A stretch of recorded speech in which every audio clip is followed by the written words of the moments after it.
Чындыгында мен Кундуш Кошаевичке кошулуп кетем. Урматтуу баяндамачы, урматтуу чакырылгандар.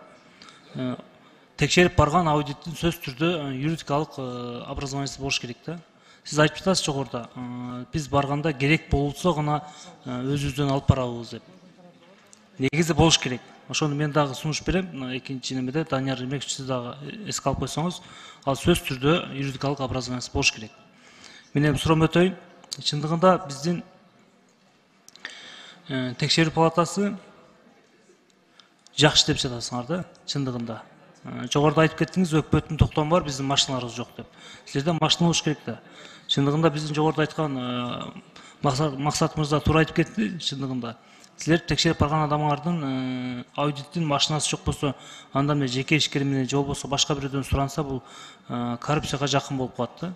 Ошондуктан сөз түрдө өзүңөрдө болуш керек.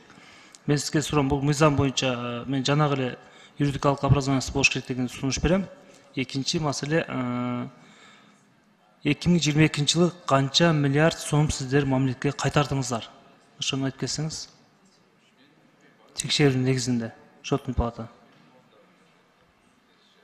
Айбек Жапарович, негизи биз 22 жылдыкын отчет даярдап атабыз. Долбоору даяр болуп калды. 21-дикин айтып кеттиңиз. 21-дики боюнча жетта бир 17 миллиардка жакын болчу.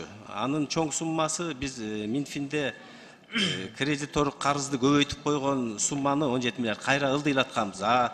Таза түшкөн акча 4,5 миллиардтай бул бюджетке кайтарылган. Эми ошол 4,5 миллиард сиздер мамлекетке кайтарып атасыңар да, туура.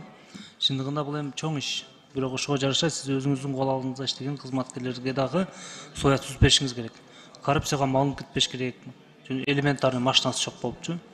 Бирок Счетный палата иштегендерде ар биринде минимум 50 000 доллардын жогорундагы машиналарды минип жүрүшөт да. Минимум минип жүрүшөт.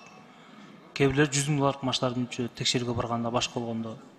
Ошондуктан сиз ошол жагына карап койсоңуз. Жогоруда дагы Нуржит Кадырбекович жакшы сөз айтып кетти. Коррупция бар, жана башка нерселер бар деп. Ошондо сиз бардыгын тартипке киргизе турган сиздин колуңузда турат да. Сизге чейинки ушул жетекчилер чындыгында кимиңдин ушул жеке ишкери менен же болбосо ошол сүйлөшүүлөрүңөрдү берип же болбосо бир чайын иче турган болсоңор, жумуштан алам деп катуу талап койгон да. Ошол талапты сиз да коюп тартипке чакырсаңыз болот. Рахмат.